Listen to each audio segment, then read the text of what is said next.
Bismillah, Assalamualaikum warahmatullahi wabarakatuh. Alhamdulillah wassalatu wassalamu ala Rasulillah wa ala alihi wa sahbihi wa man tabi'ahum bi ihsan ila yaumiddin amma ba'd. Baik, di sini saya diberi kesempatan untuk mengisi materi pada hari ini, matkul Ulumul Hadis yang diampu oleh Bapak Abdul Kahfi Amrullah SPDI MPDI dengan judul Ilmu Hadis dan Cabang-cabangnya. Kita masuk pada pembahasan. Pengertian ilmu hadis. Secara bahasa, ilmu yang mempelajari hadis. Sedangkan hadis secara bahasa adalah perkataan, percakapan atau pembicara atau berbicara. Nah, ilmu yang mempelajari hadis. Ilmu artinya adalah ilmu hadis yang membahas kaidah-kaidah untuk mengetahui kedudukan sanad dan matan, apakah diterima atau ditolak. Nah, kemudian secara istilah, ilmu hadis adalah ilmu yang mempelajari tentang sumber-sumber hukum Islam yang berasal dari ucapan, perbuatan, dan ketetapan Nabi Muhammad SAW. Nah, di sini ada maksud dari yang berasal dari ucapan, perbuatan, dan ketetapan Nabi. Kita jelasin satu-satu. Nah, hadis ucapan atau qauli itu meliputi semua perkataan Nabi Shallallahu Alaihi Wasallam yang diucapkan dalam berbagai bidang, mulai dari ranah hukum, akhlak, akidah, pendidikan, dan lain sebagainya. Nah, misalnya contoh hadis Nabi yang sering kita dengar tentang niat, yaitu innamal a'malu binniyat wa innamal likulli imri'in ma nawa. Sesungguhnya perbuatan itu tergantung dengan niatnya dan seseorang akan mendapat sesuai apa yang diniatkannya. Kemudian hadis perbuatan. Hadis perbuatan atau dalam istilah yang lebih tepatnya adalah hadis fi'il adalah salah satu jenis hadis yang merujuk pada tindakan atau perbuatan Nabi Muhammad SAW yang dijadikan contoh dan teladan bagi seluruh umat Islam. Dengan kata lain, hadis fi'li adalah hadis yang berisi tentang apa yang dilakukan oleh Nabi, baik dalam kehidupan sehari-hari maupun dalam konteks ibadah. Nah, contohnya hadis fi'li adalah hadis perbuatan ini, cara Nabi Muhammad SAW sholat. Nah, hadis ini menjelaskan bagaimana Nabi melakukan gerakan sholat secara detail. Mulai dari takbiratul ihram hingga salam. Kemudian ada dari cara Nabi Muhammad SAW itu berpakaian. Nah, hadis yang menggambarkan bagaimana yang biasa dipakai oleh Nabi. Kemudian masuk pada hadis ketetapan Nabi Muhammad, yaitu hadis perbuatan sebagian para nabi, sahabat Nabi yang telah diikrarkan oleh Nabi Muhammad SAW, baik perbuatan itu bentuk ucapan atau perbuatan. Nah, ikrar yang dimaksud bisa dengan cara mendiamkannya atau melahirkan anggapan baik tentang perbuatan itu, sehingga dianggap sebagai persetujuan. Nah, jadi pada prinsipnya, segala sesuatu yang telah ditetapkan oleh as-sunnah berarti Allah mengharuskan kepada kita untuk mengikutinya. Dan Allah telah menetapkan bahwa mengharuskan kepada kita untuk mengikutinya,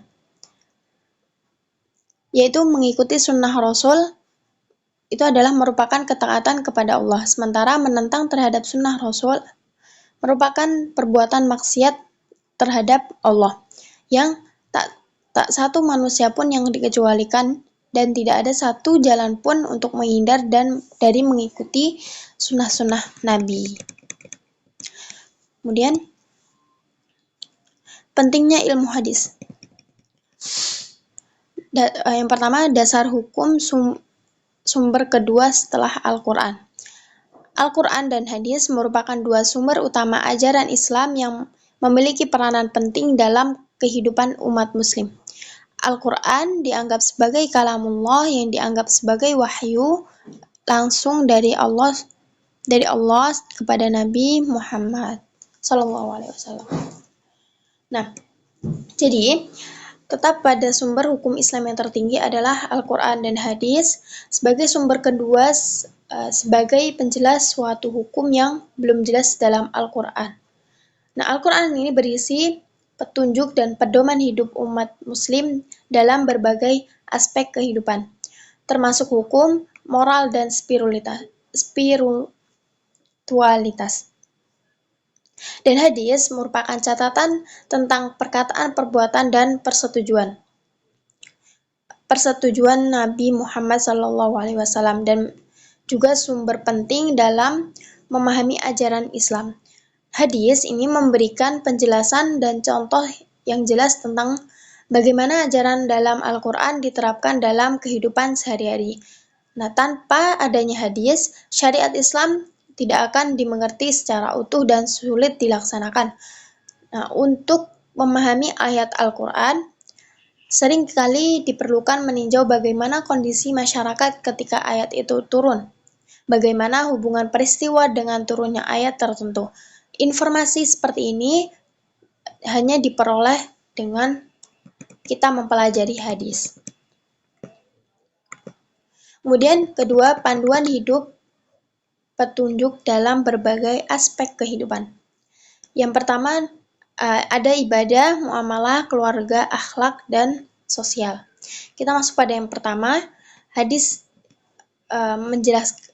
hadis menjadi panduan hidup petunjuk dalam berbagai aspek kehidupan dalam ibadah, yaitu hadis itu menjelaskan tentang tata cara sholat, puasa, zakat, haji, dan ibadah-ibadah lainnya secara detail.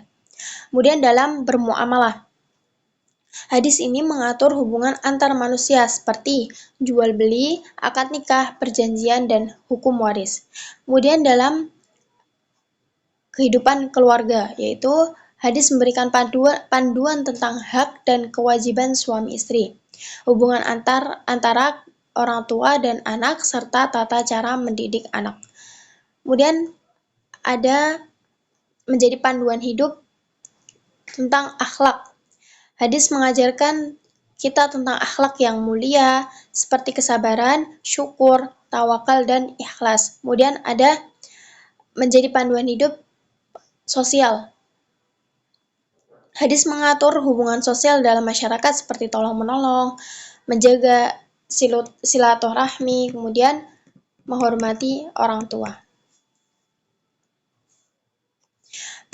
Kemudian kita masuk klasifikasi hadis. Oke. Berdasarkan kuantitas perawi,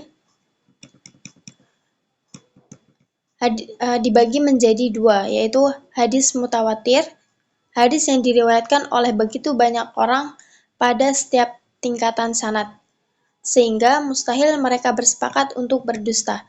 Hadis mutawatir diterima tanpa keraguan karena kekuatan jumlah perawinya. Nah, jenis hadis ini tingkatan kesahihannya itu paling tinggi dalam Islam. Hadis mutawatir memiliki kedudukan yang sangat istimewa dalam Islam. Karena tingkat kesahihannya yang sangat tinggi, hadis mutawatir menjadi rujukan utama dalam menetapkan hukum dan akidah Islam. Dengan memahami hadis mutawatir, kita dapat membedakan antara ajaran Islam yang benar dengan ajaran yang menyimpang. Contoh hadis mutawatir yaitu wajibnya sholat 5 waktu. Hadis yang menyatakan bahwa sholat 5 waktu adalah wajib bagi setiap muslim adalah merupakan hadis mutawatir. Kemudian ada pada wajibnya zakat, wajibnya membayar zakat. Kemudian yang kedua, hadis ahad, hadis yang diriwayatkan oleh satu orang atau beberapa orang, tetapi tidak mencapai jumlah yang sangat banyak sehingga memungkinkan terjadinya kesalahan atau kesengajaan dalam meriwayatkan. Nah, mengapa hadis ahad ini perlu diuji kesahihannya? Karena jumlah perawinya yang terbatas. Hadis ahad memiliki potensi untuk mengandung kesalahan atau bahkan pemalsuan. Oleh karena itu, para ulama telah mengembangkan ilmu mustalah hadis untuk menguji kesahihan hadis ahad. Kemudian kita masuk pada berdasarkan kualitas sanad. Dibagi menjadi 3, yaitu yang pertama hadis sahih, hadis hasan, kemudian hadis dhaif. Kita masuk pada hadis sahih. Hadis sahih adalah hadis yang memenuhi semua syarat kesahihan baik dari segi sanad maupun matan. Isi hadis. Hadis sahih memiliki sanad yang kuat, perawi yang terpercaya, dan matan yang tidak bertentangan dengan Al-Quran dan hadis sahih lainnya. Hadis sahih menurut bahasa adalah sahah yasihhu sahhan wa sihhatan wa sahhayan, yang artinya sehat, selamat, benar, sah gitu. Para ulama biasa menyebut kata sahih itu sebagai lawan kata dari sakim, sakit, yaitu sakit. Nah, hadis sahih memiliki syarat-syarat, yaitu sanadnya bersambung, kemudian periwayat bersifat dobit. Dobit itu orang yang kuat hafalannya tentang apa yang telah didengarkannya dan mampu menyampaikan hafalannya kapan saja ia menghendakinya. Kemudian tidak janggal atau syadz, yaitu hadis yang tidak bertentangan dengan hadis lain yang sudah diketahui tinggi kualitas kesahihannya. Kemudian terhindar dari ilat, yaitu cacat. Nah, kemudian kita masuk pada hadis hasan. Hadis yang hampir mencapai tingkat kesahihan namun ada sedikit kelemahan pada sanad atau matanya. Meskipun demikian, hadis hasan masih dapat dijadikan hujjah. Syarat-syaratnya hampir sama dengan hadis sahih, yaitu para perawinya yang adil, kemudian sanad-sanadnya bersambung, tidak terdapat kejanggalan atau syadz, tidak mengandung illat.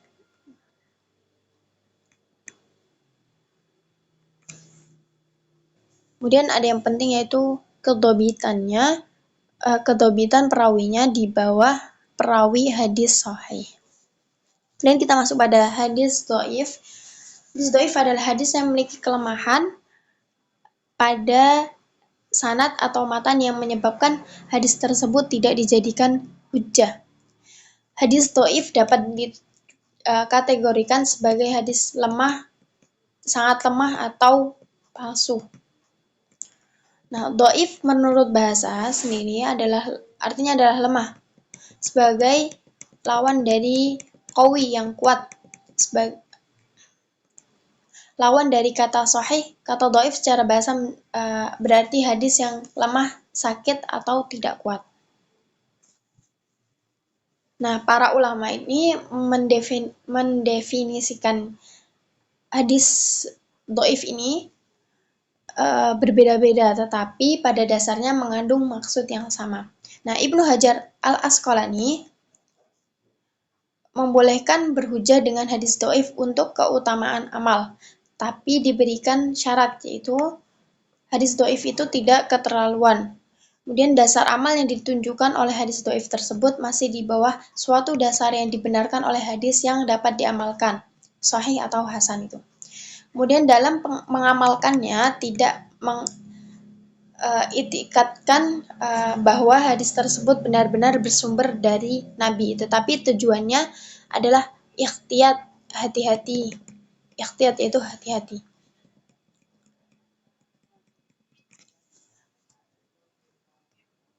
Kemudian cabang-cabang ilmu hadis. Yang pertama yaitu ilmu hadis riwayah, kemudian ada ilmu hadis dirayah. Kita masuk pada ilmu hadis riwayah. Ilmu hadis riwayah fokus pada aspek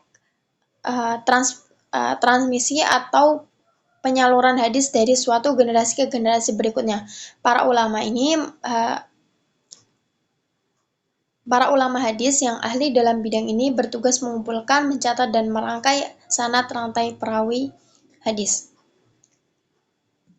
Nah, hadis riwayah ini adalah cabang ilmu hadis yang berfokus pada penyaluran atau transmisi hadis dari Nabi Muhammad SAW kepada kita. Para ulama hadis yang ahli dalam bidang ini bertugas mengumpulkan, mencatat, dan merangkai sanad rantai perawi hadis. Kemudian, apa itu sanad?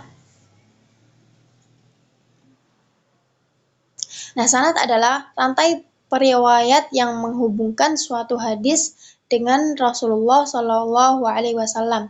Sanad ini terdiri dari nama-nama perawi yang secara berturut-turut meriwayatkan hadis tersebut. Misalnya hadis ini diriwayatkan oleh Abu Hurairah dari Rasulullah. Seperti itu. Nah, bagaimana proses periwayat hadis ini? Yang pertama dengan mendengar langsung dari Rasulullah. Kemudian para sahabat mencatat dari yang didengar oleh Rasulullah. Para sahabat mencatat hadis-hadis yang mereka dengar dari Rasulullah. Nah, kemudian periwayatan, para sahabat meriwayatkan hadis yang mereka dengar kepada generasi berikutnya, yaitu para tabi'in.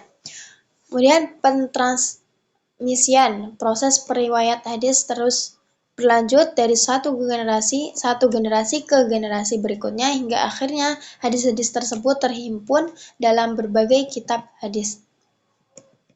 Nah, kesimpulan hadis riwayah ini, hadis riwayah ini adalah pondasi penting dalam memahami dan mengamalkan hadis. Dengan mempelajari ilmu hadis riwayah, kita dapat mengetahui dengan pasti hadis mana yang dapat dijadikan rujukan atau menjadi pedoman hidup. Kita masuk pada hadis ilmu hadis riwayah, diroyah. Ilmu hadis diroyah adalah cabang ilmu hadis yang berfokus pada kajian kritis terhadap hadis itu sendiri. Jika hadis riwayah lebih menekankan pada aspek transmisi atau penyaluran hadis, maka hadis diroyah bertugas untuk memeriksa kesahihan dan kualitas hadis. Nah, apa yang dikaji dalam hadis diroyah itu? Ada sanad, yaitu rantai perawi hadis. Mereka akan memeriksa ketelitian, kejujuran, dan hafalan para perawi. Kemudian ada matan. Isi hadis itu sendiri, mereka akan memeriksa apakah matan hadis sesuai dengan konteks sejarah bahasa Arab dan ajaran Islam secara keseluruhan. Kemudian tentang kelemahan, mereka akan mencari tahu apakah ada kelemahan atau cacat dalam dalam sanad atau matan hadis. Ada juga menjelaskan tentang syarat kesahihan. Mereka akan membandingkan hadis dengan syarat-syarat kesahihan yang telah ditetapkan oleh para ulama hadis. Cabang ilmu hadis diroyah ini ada lumayan banyak, yaitu ada ilmu rijal al-hadis, itu menjelaskan tentang biografi atau perawi hadis. Ada ilmu al-jar wa at-ta'dil, menganalisis cacat atau kelebihan seorang perawi hadis. Ada juga ilmu al-i'lal al-hadis, mempelajari sebab-sebab yang dapat melemahkan atau meniadakan hadis. Ada juga ilmu gharib al-hadis, mempelajari kata-kata atau ungkapan yang jarang ditemukan dalam bahasa Arab dan terdapat dalam hadis. Ada juga ilmu mukhtalaf al-hadis, mempelajari perbedaan-perbedaan dalam riwayat suatu hadis. Nah, ilmu hadis riwayah ini sangat penting untuk menjaga kemurnian ajaran Islam. Dengan mempelajari ilmu ini, kita dapat membedakan hadis yang sahih dari yang dhaif dan yang dhaif, sehingga kita dapat mengamalkan ajaran Islam dengan benar. Masuk proses periwayatan hadis.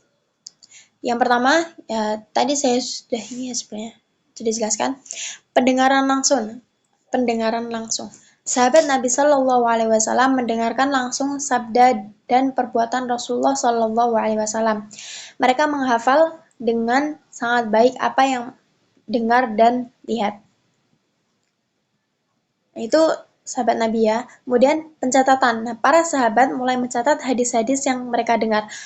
Awalnya pencatatan dilakukan dengan secara sederhana, seperti pada tulang belulang, daun lontar atau kulit hewan ya. Karena dulu nggak ada kertas ya, jadi masih pakai yang sederhana itu ya, tulang belulang seperti itu. Kemudian seiring berjalannya waktu, metode pencatatan menjadi lebih sistematis. Kemudian yang ketiga, periwayatan lisan. Para sahabat saling bertukar hadis yang mereka ketahui. Mereka juga meriwayatkan hadis kepada generasi berikutnya tabi'in, yaitu tabi'in. Periwayatan secara lisan ini dilakukan secara berantai dari seorang sahabat ke sahabat yang lainnya, hingga sampai kepada generasi setelahnya. Kemudian komplikasi dan penulisan. Para masa tabi'in, ini udah masuk para tabi'in, pada masa tabi'in dan tabi'ut tabi'in, para ulama mulai mengumpulkan dan menuliskan hadis-hadis yang mereka terima. Mereka juga menyusun kitab-kitab hadis yang menjadi rujukan utama bagi generasi selanjutnya.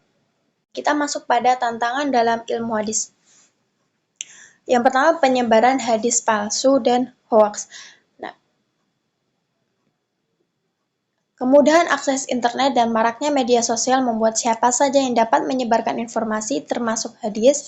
Hal ini membuka peluang bagi penyebaran hadis palsu atau hoax dengan mudah dan cepat.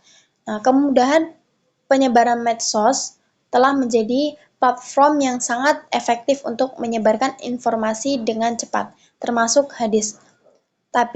Namun, kemudahan ini juga dimanfaatkan oleh pihak-pihak yang tidak bertanggung jawab untuk menyebarkan hadis palsu atau hoax. Nah, jadi karena banyaknya orang yang tidak memiliki pengetahuan yang cukup tentang ilmu hadis, sehingga sulit bagi mereka itu untuk membedakan hadis yang sahih dan yang dhaif. Rata-rata orang awam ya seperti itu. Nah, literasi hadis adalah kemampuan untuk memahami, menganalisis, dan menerapkan hadis secara benar. Jadi, apa yang mereka tahu dari konten misalnya, mereka langsung menyerap tanpa mengetahui kesahihannya, tanpa mengetahui hadis itu sahih atau bid'ah. Jadi, kemudahan akses internet ini membuat informasi tentang hadis ini mudah untuk didapatkan, namun tidak semua informasi ini termasuk akurat dan dapat dipertanggungjawabkan. Kemudian ada kurangnya pemahaman tentang ilmu mustalah hadis. Nah, kesulitan dalam membedakan hadis sahih dan dhaif. Tidak semua umat Islam memiliki pemahaman yang mendalam tentang ilmu mustalah hadis, sehingga sulit bagi mereka untuk membedakan hadis yang sahih dan dhaif. Mereka juga yang kurangnya pemahaman itu mengikuti hadis yang tidak sahih. Akibatnya banyak orang yang tanpa sadar mengikuti hadis-hadis yang tidak sahih, bahkan bertentangan dengan ajaran Islam. Kemudian yang ketiga, ekstremisme.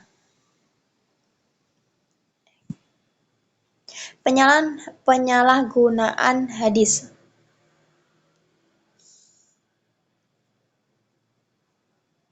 Kelompok ekstremis seringkali menyalahgunakan hadis untuk membenarkan tindakan kekerasan dan toleransi. Nah, dampak negatif penyalahgunaan hadis ini, yang pertama, radikalisasi. Penyalahgunaan hadis dapat mendorong seseorang menjadi radikal dan melakukan tindakan kekerasan. Kemudian perpecahan umat. Tindakan ekstremis yang dibenarkan dengan hadis dapat menyebabkan perpecahan di antara umat Islam. Kemudian citra buruk Islam. Tindakan kekerasan yang dilakukan oleh kelompok-kelompok ekstremis dapat merusak citra Islam di mata dunia. Kita masuk pada yang terakhir, yaitu kesimpulan. Ilmu hadis adalah ilmu yang mempelajari segala sesuatu yang berkaitan dengan hadis Nabi Muhammad SAW. Hadis sendiri merupakan sabda, perbuatan, ketetapan Nabi yang menjadi sumber hukum Islam setelah Al-Quran. Klasifikasi hadis adalah ilmu yang sangat penting bagi setiap muslim.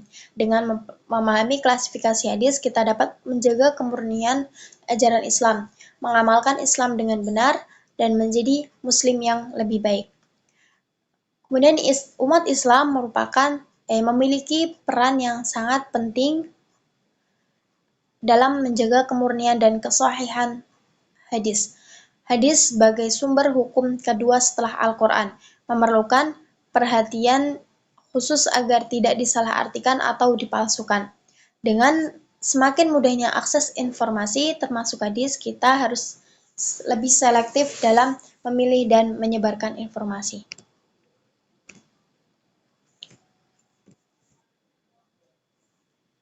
Berikut daftar pustaka.